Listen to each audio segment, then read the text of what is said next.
आपने कभी ना कभी अपनी ज़िंदगी में स्लीप डीमन या स्लीप पैरालिसिस के बारे में सुना ही होगा। या हो सकता है कि आपने इन चीज़ों को महसूस भी किया हो, एक्सपीरियंस किया हो, मगर समझने में असमर्थ रहे। इसके अंतर्गत लोगों को नींद के दौरान किसी और की मौजूदगी का एहसास होता है और ज़्यादातर यह प्रेजेंस थ्रेटनिंग होती है। हमारी आज की कहानी भी एक ऐसे ही शख्स के बारे में है। मैं हूं आपकी होस्ट रूली और हमारी आज की कहानी का नाम है the tale of sleep demon. बिना किसी देरी के कहानी शुरू करते हैं।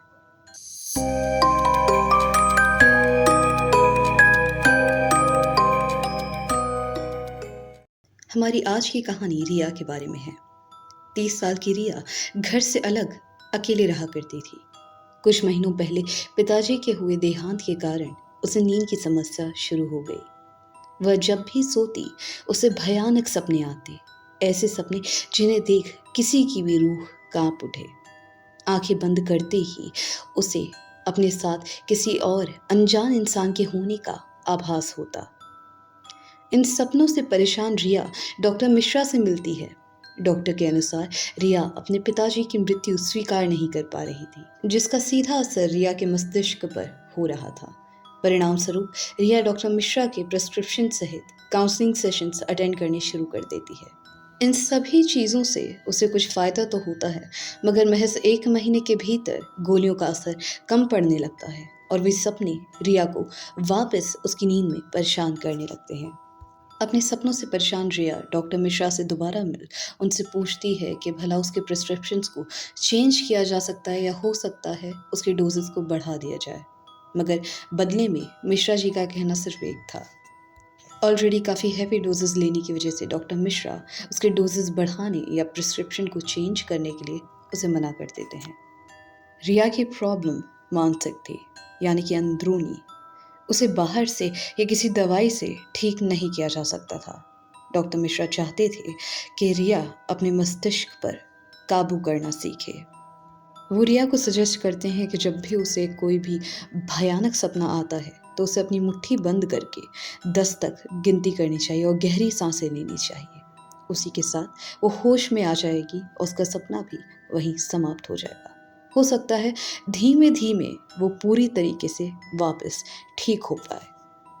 रिया भी डॉक्टर मिश्रा पर भरोसा जताती है। वो जो भी कहते हैं रिया उसे रियल लाइफ में अप्लाई करती है, मगर चीज़ें सही होने की जगह और भी बिगड़ती जा रही थी।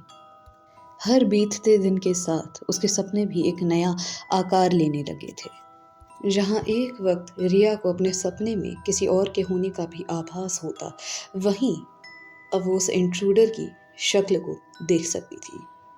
और वो इंट्रूडर कोई और नहीं बल्कि उसके खुद के पिता थे। शुरू में अचानक इस तरीके से अपने पिताजी को सपनों में देखना रिया को काफ़ी अजीब लगता है, मगर धीरे धीरे उसे ये सपने अच्छे लगने लगते हैं। काम के सिलसिले में जहाँ हर वक्त रिया एक समय अपने पिताजी को समय नहीं दे पाती थी, अब वो अपने सपनों में अपने पिता के साथ बातें किया करती थी। उनसे सॉरी कहती थी कि वो उनसे मिलने नहीं आ पाई, छुट्टियों पर घर नहीं आई। मगर अब वो सब कुछ वापस पहले जैसा करना चाहती है, सब कुछ ठीक करना चाहती है। उसके पिता भी ये सब कुछ सुन हामी भर देते और मुस्कुरा देते, मगर जल्दी ही उन्हें कोई एक काला साया पकड़ के अपनी ओर खींचने लगता था। रिया अपने पिता को छुड़ाने के लिए बहुत कोशिशें करती, मगर उस साये से वो अपने पिता को बाहर नहीं निकाल पाती और इसी के साथ हर बार उसकी आंख खुल जाती थी और सपना टूट जाता था। रिया को ये सपने इतना ज़्यादा पसंद आने लगे थे कि अब उसने धीमे धीमे अपनी दवाइयाँ लेना भी बंद कर दिया था। वो अपने काउंसलिंग सेशंस भी अटेंड नहीं करती थी।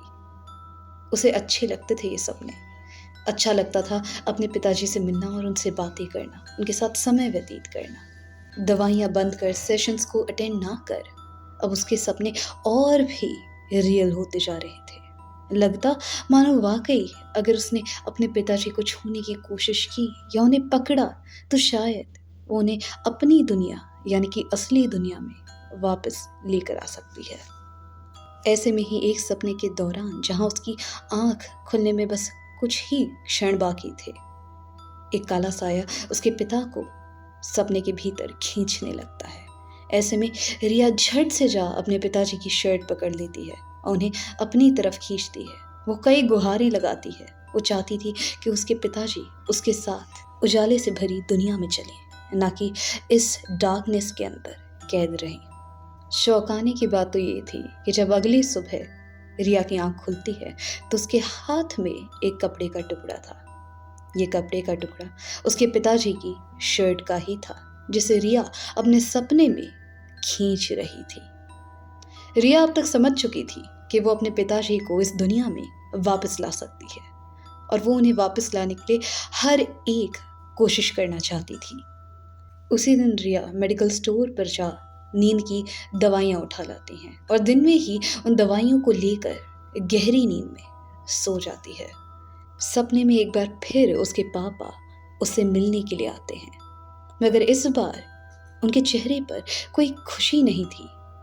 वो ना हंस रहे थे ना बोल, वो तो बस रिया को घूरे जा रहे थे।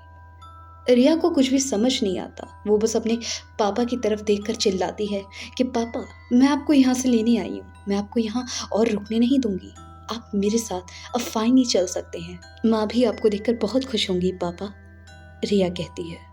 मगर इतना कहते ही रिया के पिताजी का चेहरा बदलने लगता है।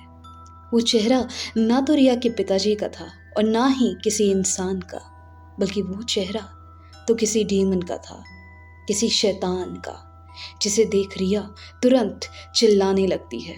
वो अपने सपने से उठना चाहती थी। वो ये सपना और देरी नहीं देखना चाहती थी, मगर दवाइयाँ ओवरडोज करने की वजह से उसकी नींद नहीं टूट पाती। वो अंधेरा, उसके आसपास का साया रिया को अपनी चपेट में ले वहाँ से गायब हो जाता है। मगर इतना सब कुछ होने के बावजूद भी रिया मरी नहीं थी। अगली सुबह जब रिया की मेड उसके घर काम करने आती है तो उसे रिया का शरीर फर्श पर ठंडा पड़ा मिलता है। हॉस्पिटल स्टाफ के अकॉर्डिंग रिया मरी तो नहीं थी, मगर कोमा में जा चुकी थी और वो कब तक कोमा से निकलेगी इसके बारे में कोई कुछ नहीं जानता था। तो ये थी हमारी आज की कहानी। फिर मिलते हैं एक नई कहानी के साथ। तब तक के लिए अपना ध्यान रखिएगा।